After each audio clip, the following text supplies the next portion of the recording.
여러분들과 나눌 말씀, 두루마리를 낭독하던 날이라는 제목입니다. 오늘 성경은 이미 오전에 잠깐 말씀을 드렸지만 예레미야 시절의 이야기를 담고 있어요. 예레미야는 하나님께서 특별히 선택해서 이 말씀을 기록하라. 오늘 본문을 보면 이제 이 말씀을 두루마리라고 하는 곳에 기록해서 하나님의 주시는 말씀을 낭독한 바로 그런 이야기를 담고 있습니다. 조금은 그러니까 배경을 좀 이해할 필요가 있어요. 여호야김이라고 하는 왕이 지금 이때의 왕이었었습니다. 근데 이 여호야김은 굉장히 성경적으로 보면 가려져 있는 부분이 있어서 잘 안 보이지만 이 예레미야 시절에 이 여호야김이라고 하는 왕인데 여호야김 4년이라는 표현을 사용하고 있어요. 그래서 36장 1절에 보면 여호야김 왕 4년이라는 얘기인데 예레미야에게 하나님께서 예언의 말씀을 기록하라 이렇게 했네요. 근데 이 사람은 유다의 남유다, 잘 아시는 대로 북이스라엘과 남유다로 나뉘어졌을 때 남유다의 18번째 왕인데 이 사람은 악한 사람으로 성경이 기록하고 있습니다. 성경이 언제나 악한 왕이다라고 하는 것은 하나님을 구하지 않고 우상을 섬기는 왕을 가리키는 거예요. 이때 당시에 애굽 왕 느고라는 애굽 왕의 이름이죠. 그래서 쳐들어와서 그때 당시에 형제였던 여호아하스라고 하는 왕을 폐위시키고 이 엘리야킴이라고 하는 이 사람을 세우면서 이름을 여호야킴이라고 바꾸게 됩니다. 이 사람이 왕위에 오른 나이는 25살이에요. 근데 이때 이 사람이 왕이 된 상황은 어떤 상황이냐 하면 갈그미스 전투라고 하는 그 당시에 유명한 전쟁이 있었어요. 이 전쟁은 그 당시에 세계 판도를 뒤집어 놓는 전쟁이었습니다. 그래서 애굽의 왕 느고하고 그리고 느부갓네살, 우리가 알고 있는 바벨론 이쪽 지역이 서로 충돌해서 싸울 때에 판세가 완전히 뒤집어지는 그런 상황이었어요. 근데 사실 이 전쟁을 배경으로 놓고 성경은 하나님께서 우리에게 알려주시는 굉장히 중요한 비밀을 담아 놓았는데 그게 뭐냐 하면 이 갈그미스 전쟁이라고 하는 예상치 못한 일이 일어나는 거예요. 다시 말하면 애굽이 원래 강대국이었기 때문에 이 바벨론, 북방 세력이라고 불리우는 바벨론이라고 하는 나라에서 오는 이 세력들은 아직까지 미미한 존재다. 그래서 별로 그렇게 인정하지 않고 있을 때예요. 이스라엘 안에는 지금 유다 백성들 가운데에는 지도자들끼리 서로 편이 나누어져 있었습니다. 어떻게 나누어져 있었냐면 전통적으로 바벨론이라고 하는 나라는 우리와는 관계가 없다. 우리는 무조건 이제 애굽에 붙어야 된다. 애굽은 우리를 늘 도와주던 나라이기 때문에 애굽과 함께 해야 된다. 그래서 무조건 애굽파가 있었어요. 애굽 그쪽만 지도자들 가운데 또 이게 나누어집니다. 그리고 바벨론은 무조건 새로 일어난 나라이기 때문에 이제 세상이 바뀌었다. 그러니까 바벨론에 우리가 붙어야 된다. 그래서 나라가 이렇게 대신들 가운데도 나누어져 있는 거예요. 이런 상황 속에서 예레미야는 지금 안타깝게도 하나님의 말씀을 전하는데 꼭 이렇게 얘기하죠. 항복하라. 하나님의 진노가 너에게 이르렀기 때문에 바벨론에게 항복하는 것만이 살 길이다. 그래서 이러한 이야기를 하고 예언을 하는 이 예레미야를 감옥에 가두게 돼요. 예레미야를 그 당시에 누가 환영했겠어요? 만약에 오늘 이 시대에도 누구든지 항복하라. 외국 세력에 항복해라. 그러면 다 하나님이 보호하시고 인도하실 것이다. 근데 사실은 이 예언의 내용의 가장 핵심은 다른 내용이 아니에요.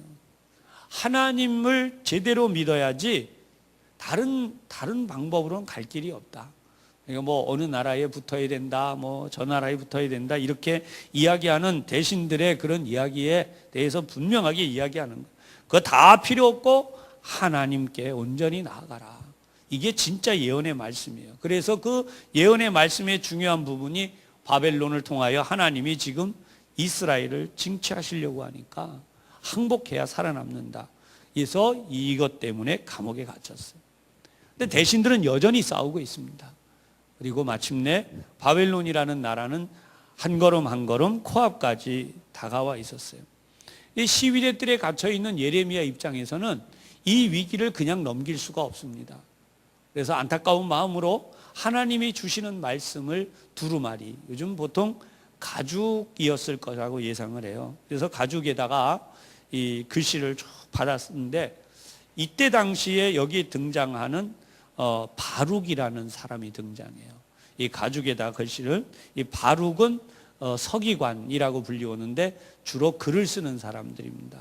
근데 이 바룩은 굉장히 하나님 앞에 충성됐고, 그 다음에 그 결과로 예레미야에게 아주 없어서는 안 되는, 바로 옆에서 친구보다 더 가까운 인물로 목숨을 걸고 예레미야가 하는 이야기를 적었어요. 예레미야 때도 굉장히 선지자들이 많았습니다. 많은 선지자들이. 근데 이 많은 선지자들은 성경에 별로 기록하지 않아요. 늘 잘 될 거다 이렇게 얘기하는 거예요. 하나님이 도와주실 거다. 근데 사실은 하나님의 마음은 그게 아니었거든요. 우상도 섬기고 하나님도 섬기고 그러는 이스라엘을 하나님이 절대로 도와주실 일이 없다는 거예요.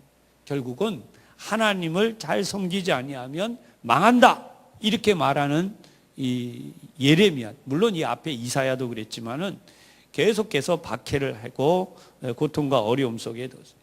그래서 결국 오늘 성경을 보면 이 어려움 속에 있는 나는 들어갈 수 없지만 대신 바룩에게 내가 들어가서 이 두루마리 이야기를 백성들에게 전해라. 그래서 성전에 있는 여호와의 말씀, 성전에서 여호와의 말씀을 낭독하라. 그래서 지금 들어가서 이 말씀을 낭독하는 내용이 오늘 우리가 보았던 이 본문의 말씀입니다.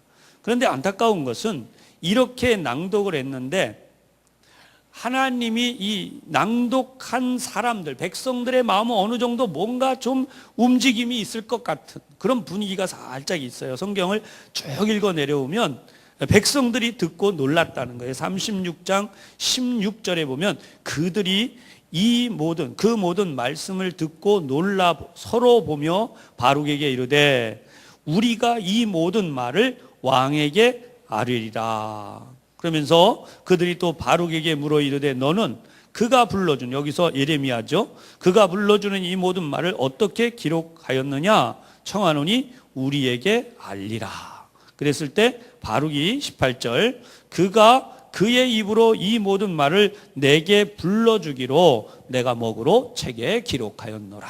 그래서 기록했다는 사실을 알려줘요. 그러니까 고관들이 뭐라고 이해하냐면 19절 이에 고관들이, 이게 지도자층이죠. 같은 나라 안에도. 이게 고관들, 대신들이에요. 바룩에게 이르되 너는 가서 예레미야와 함께 숨고 너희가 있는 곳을 사람에게 알리지 말라. 그래서 이렇게 숨어서 기다리게 돼요. 그러다가 이제 20절을 보면 그들이 그 두루마기를 가지고 이때까지 썼던, 바룩이 썼던, 그래서 서기관 엘리사마의 방에 들어가서 뜰에 들어가 왕께 나아가 이 모든 말을 왕의 귀에 아뢰니. 그러니까 왕이 그 얘기를 딱 듣고 그래? 그 다음에 이제 데려오게 했죠. 21절에 보면 왕이 여우디, 왕의 신하예요, 보내요 두루마리를 가져오게 하매 여우디가 서기관 엘리사마의 방에서 가져다가 왕과 왕의 곁에 선 모든 고관의 귀에 낭독하니. 무슨 내용이었겠어요? 하나님 앞에 순종하라. 모든 어느 쪽도 아니야. 이제 하나님 앞에 순종하면 하나님이 건져주실 것이다. 이제 문제는 하나님의 계명을 잘 지키지 않고 하나님의 뜻대로 살지 않은 결과로 이 나라의 국력이 약해졌고 애굽이나 그리고 바벨론이나 이런 나라들의 전쟁마랑 한가운데 서게 됐고 마침내 하나님의 이 심판 앞에 서게 됐다. 이제 이런 내용이죠. 이런 내용을 쭉 하면서 하나님의 계명을 쭉 낭독해 오니까 율법서예요, 주로.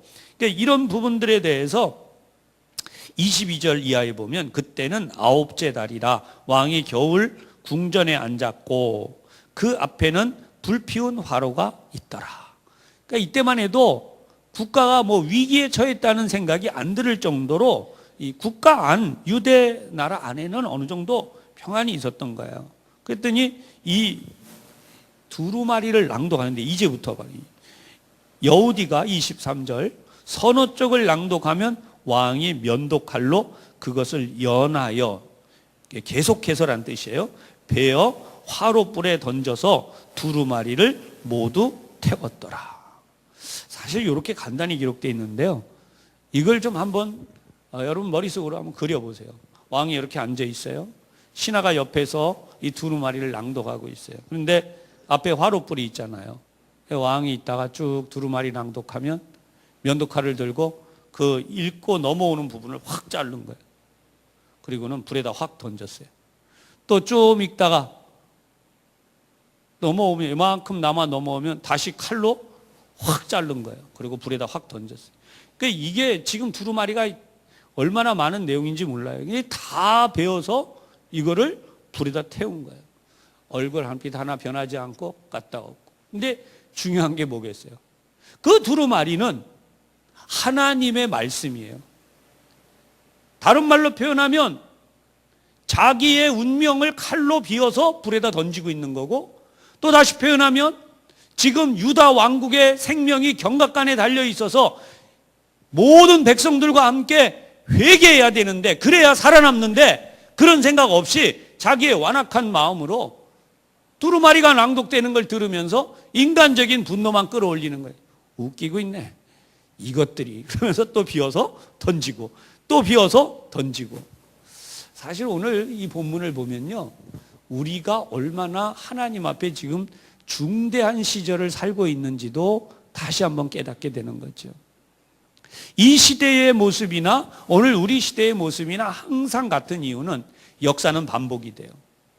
특별히 하나님의 말씀은 세월이 가고 시대가 변화도 변함이 없는 거예요.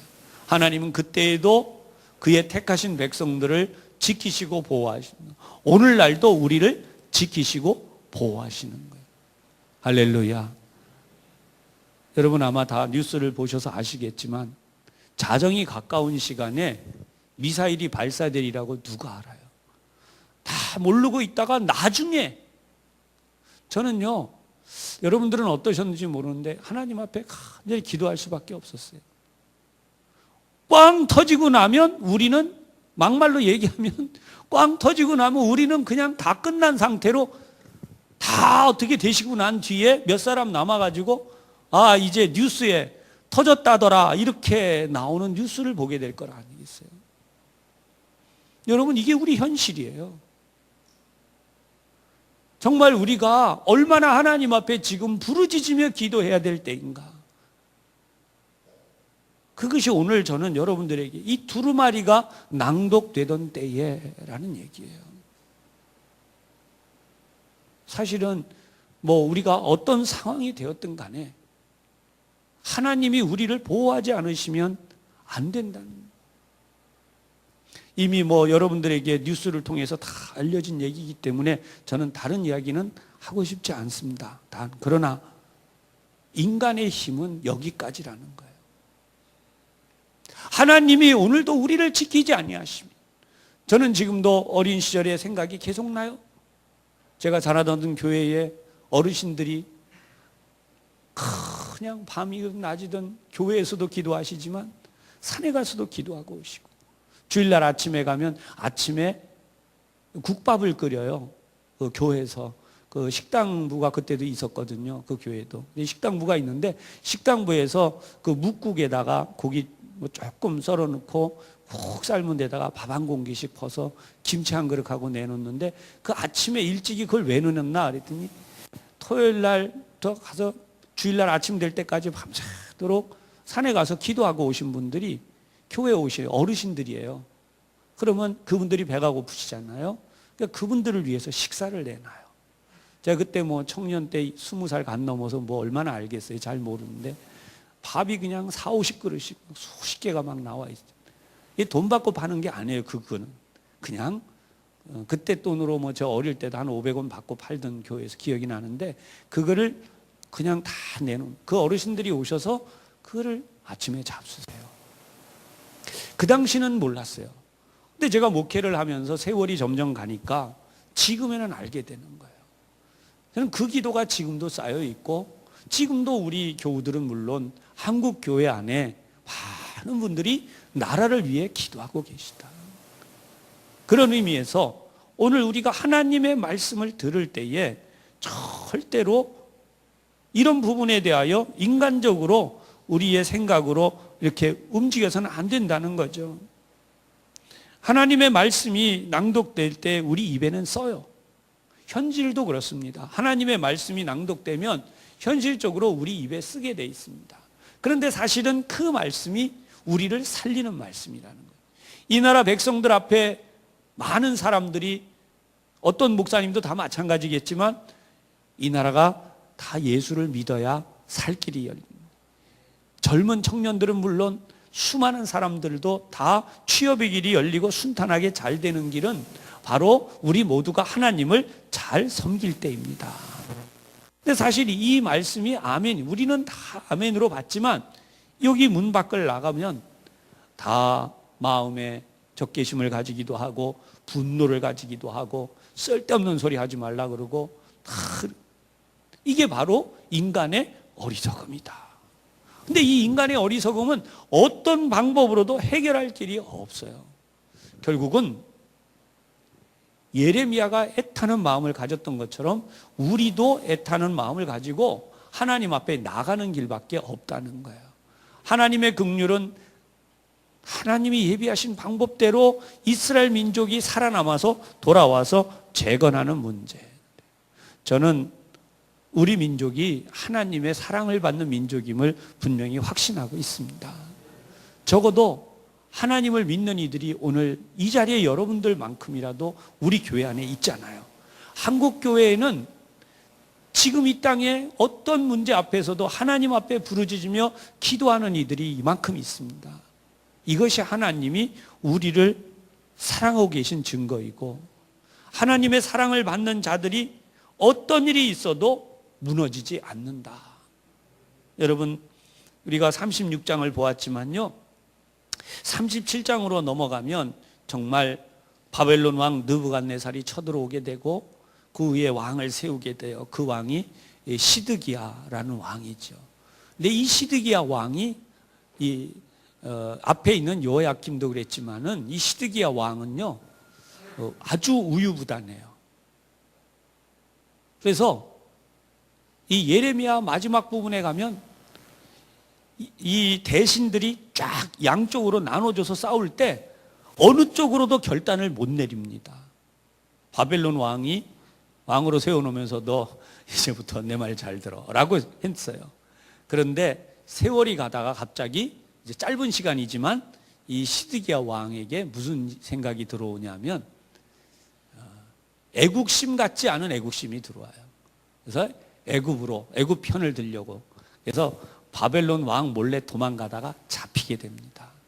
그리고 바벨론 왕이 그와 함께 있는 사람들은 다 죽이고요, 왕자들을 그의 눈앞에서 죽인 다음에 그의 눈을 뽑아버려요. 그리고 사슬로 묶어서 예루살렘으로 끌고 갑니다. 이것이 예레미야서의 마지막으로 등장하는 남유다가 멸망하는 마지막 모습이에요. 그러니까 결국 이런 모습을 보면 하나님을 섬기는 데에도 때가 있다라는 생각을 하게 됩니다.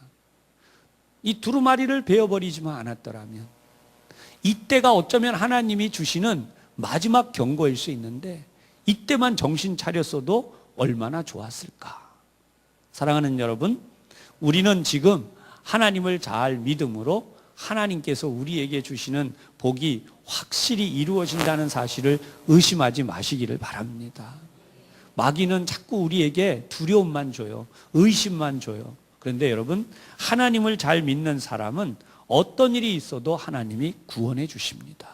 어떤 환경 속에도 우리의 후손들이 하나님의 복을 받을 수 있도록 우리가 믿음으로 양육하고 기르는 한, 그래서 교회 학교에 단 한 명이라도 10명의 바깥에 있는 10명의 세상의 학생들, 또 세상의 청년들, 그들 못지않게 우리의 자녀 한 명을, 우리 교회 청년 한 명을 믿음으로 길러놓으면 이들이 하나님의 사랑을 입으면 세상을 구원하는 하나님의 역사를 이루게 된다는 이 성경의 말씀을 분명히 믿으시기를 바랍니다.